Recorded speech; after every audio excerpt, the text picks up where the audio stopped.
জাতীয় পার্টি বলেন, অন্যান্য দল বলেন, তারা রাজনীতিতে এসে প্রতিষ্ঠিত হয়েছে, কিন্তু আমাদের নেতারা রাজনীতিতে এসেছে প্রতিষ্ঠিত হয়ে রাজনীতিতে এসে, ঠিক কিনা বন্ধুগণ আমার?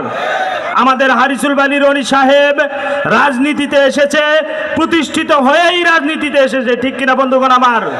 এজন্য আমরা দেখে শুনে ভোট দেওয়ার চিন্তা ভাবনা অবশ্যই করবো ইনশাআল্লাহ। বলবেন না যারা রাস্তায় গাড়ি নিয়ে আসতেছেন, মেহেরবানি করে আমরা মেইন রাস্তা এবং থানা রোড যে রাস্তা আছে এই রাস্তায় কোনো যানজট আমরা না করার চেষ্টা করি, গাড়িগুলো সাইডে রাখবো ইনশাআল্লাহ আমরা। কারণ প্রশাসন ঊর্ধ্বতন দায়িত্বশীল কিছুক্ষণের মধ্যে হয়তোবা এদিকে সফর করবেন, এ কারণে আমরা রাস্তায় কোনো যানজট করব না। আমাদের গাড়িগুলো আমরা সাইড মতো রেখে যাব। গাড়িগুলো আমরা আমাদের মাঠে নির্ধারিত মাঠ দেওয়া আছে, আমরা সেই মাঠে অবস্থান করাবো ইনশাআল্লাহ। সংগ্রামী ভাইরা আমার, আজকের এই নির্বাচনী জনসভায় এই পর্যায়ে বক্তব্য নিয়ে আসছেন ইসলামী যুব আন্দোলন বাংলাদেশ নাগেশ্বরী উপজেলা শাখার সংগ্রামী সভাপতি মাওলানা মোহাম্মদ ইয়াছিন আলী। মাওলানা মোহাম্মদ ইয়াছিন আলী।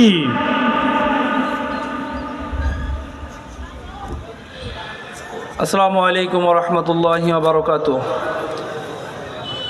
আমরা সবাই শুকরিয়া আদায় করি, সবাই বলে আলহামদুলিল্লাহ। আপনারা কেমন আছেন? আল্লাহ রাব্বুল আলামিন আজকে আমাদেরকে 25 কুড়িগ্রাম এক আসনে আমাদের এই জনসভায় আসার সুযোগ করে দিয়েছেন, এর জন্য আমরা দিল থেকে শুকরিয়া আদায় করি, সবাই বলে আলহামদুলিল্লাহ। আর কিছুক্ষণের মধ্যে আমাদের মাঝে উপস্থিত হবেন ইসলামী আন্দোলন বাংলাদেশের মোহতারাম আমির, আমাদের মাঝে উপস্থিত হবেন। বিষয়টা হচ্ছে, এটা হচ্ছে আমাদের নির্বাচনী জনসভা। ইসলামী আন্দোলন বাংলাদেশ আজকে আমাদের মাঝে আমরা যে স্বপ্ন রেখেছিলাম সেই স্বপ্ন ভেঙে কিন্তু চুরমার হয়ে গিয়েছে।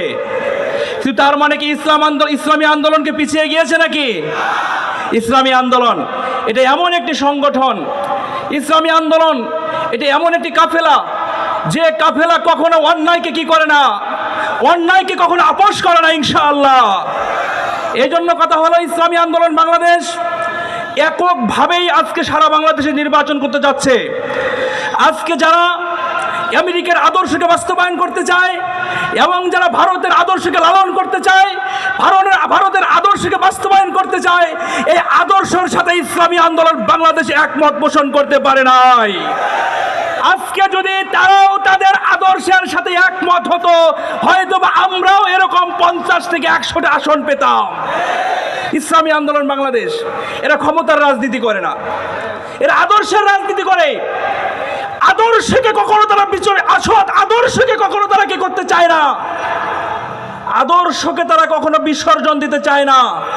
ইসলামী আন্দোলন বাংলাদেশ আজকে যদি সারা বাংলাদেশে একটি আসনও না পায়, তারপরও আমাদের কোনো সমস্যা নাই।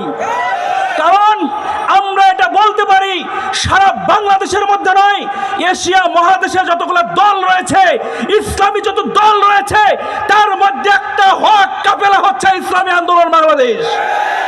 এই জন্য প্রিয় বন্ধুরা আমার, ইসলামী আন্দোলন বাংলাদেশ ছাড়া কোনোদিন অন্যায় দূর হতে পারে না।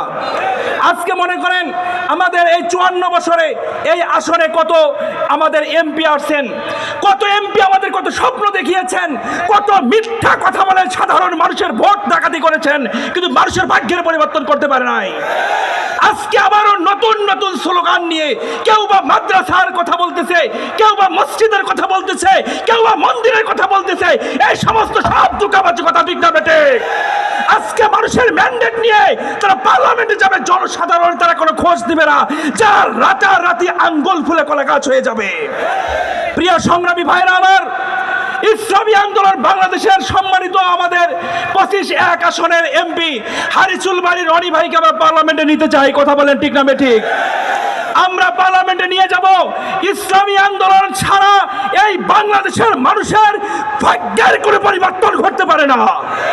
আজকে মনে করেন ইসলামী আন্দোলন বাংলাদেশ একটা পরিচ্ছন্ন রাজনীতি দল। কেউ বলে আমরা শরিয়া আইন মানি না, কেউ বলে শরিয়া আইনে রাষ্ট্র পরিচালিত করব না, কিন্তু ইসলামী আন্দোলন বাংলাদেশ বলে শরিয়ার আইনে আমরা রাষ্ট্র পরিচালনা করবো ইনশাআল্লাহ। আল্লাহ আমাদের সবাইকে তৌফিক দান করুক। আসসালামু আলাইকুম রহমতুল্লাহ।